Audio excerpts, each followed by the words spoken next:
Hi everyone, my name is Maria, and in today's video we're gonna talk about the war on drugs. It would almost be funny if it wouldn't also be very sad that we are still talking about this in 2018. I mean, didn't we get it by now?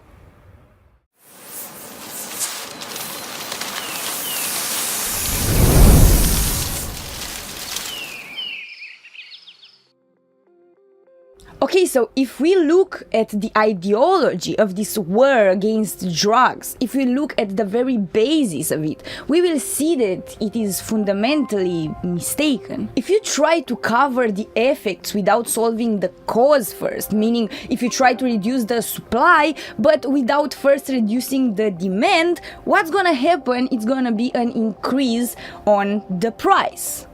Of course, that would have had a chance to work unless it didn't, because drugs, unlike any other stuff, are not price sensitive. Drugs are gonna be consumed no matter how much they will cost. If the price goes up and the demand stays the same, you're gonna encourage more and more young people to become traffickers. And you also encourage the manufacturers to get creative and make their drugs more and more potent so they can distribute larger and larger amounts in smaller and smaller places, because it is illegal and they don't want to be caught.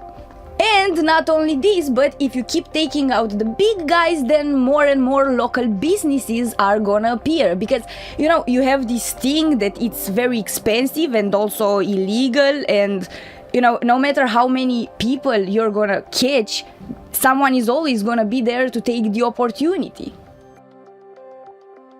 So what this actually gave us? More traffickers, more potent drugs, more available drugs, more sophisticated techniques of selling. And this is only if you look at the people directly involved. But if we look at the damage did to society, then, well, let's just say that that's where things turn really dark.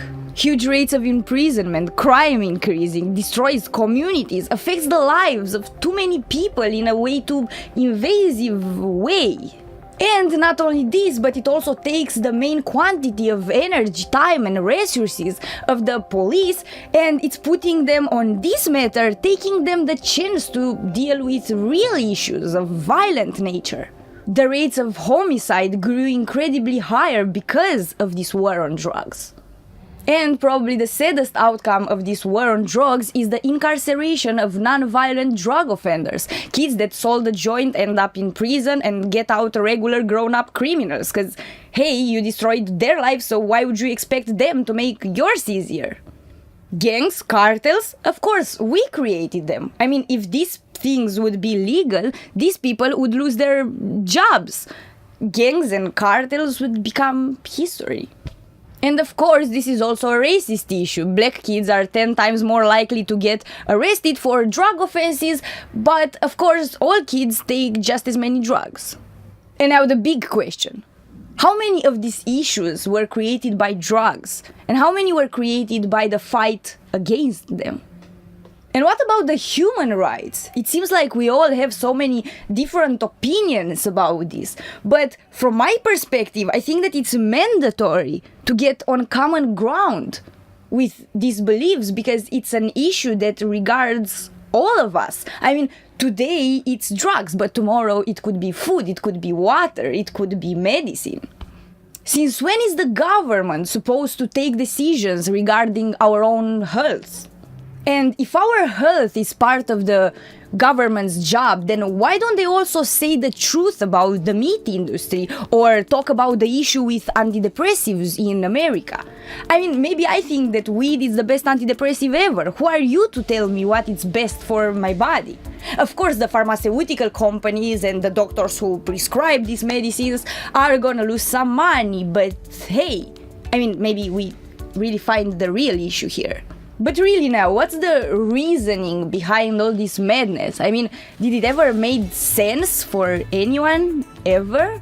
I mean, yes, it was a reasoning in the beginning, but it's so silly that it doesn't even worth mentioning. But let's talk from a historical point of view, Okay, so all this war on drugs started with the belief that all the society's problems are coming from that direction. So all you have to do in order to have a better society was to take out all the drugs, right? No. I'm wondering, why are we always struggling to find the best actions and the best salvation when the answers are always right in front of us?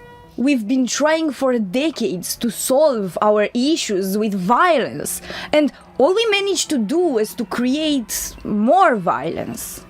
Why can't we see this? Why do we fail to see this thing that it's right in front of our eyes? Violence creates more violence. I mean, are we blind? Or are we afraid that we might have to admit that we were mistaken all along? Mistakes are not wrong, mistakes are not sins, mistakes are divine messages.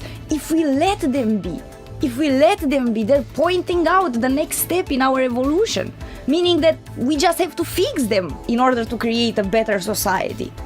Violence comes from fear. Compassion and kindness comes from bravery, from confidence. Our choices represent us. This has been a childish fight all along because it presumes that you can enforce your own will on others and they to be okay with this. Yet this is against the human nature.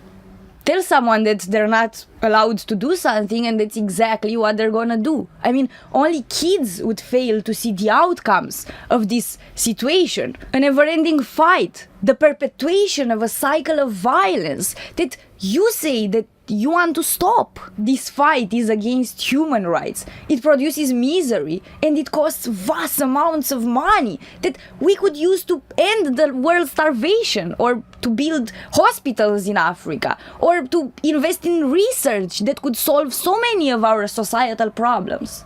Yet we choose to invest so many of our resources in this fight, but this war will have no winners. And in all this time, we have examples in this world who show that another option is not only available, possible, cheaper, more humane, and more compassionate, but also a real solution. In the year 2000, Portugal decriminalized all drugs from marijuana to heroin. Gulao, a Portuguese official and also a physician specialized in addiction treatment, stated back then, quote, "I think harm reduction is not giving up on people. I think it is respecting their timings and assuming that even if someone is still using drugs, that person deserves the investment of the state in order to have a better and longer life." End of the quote. Since then, Portugal's leap of faith was well paid off. Dramatic drops in overdoses, in cases of HIV infections, or in drug-related crimes. In 1987, Switzerland saw the same thing. Drugs, and especially heroin, were a big issue on their society. HIV infections, drug-related crimes, and overdoses were everywhere, all at once. Instead of trying to catch every single drug dealer or trafficker they could find, the government became the best drug dealer anyone could want and have. They settled up centers where they had high-quality heroin, clean needles, medical supervision, showers, bed, and safe injection rooms. There are also social workers there who are helping people suffering from addiction deal with all kinds of other troubles in their lives, find work and housing and stuff like that. Now that these people didn't have to worry about financing their everyday addiction, they could finally focus on improving their lives. The majority of these people found homes and jobs, and many of them were finally able to cure their addiction. HIV infections and crime rates dropped dramatically. This was in the 80s. In what year are we now?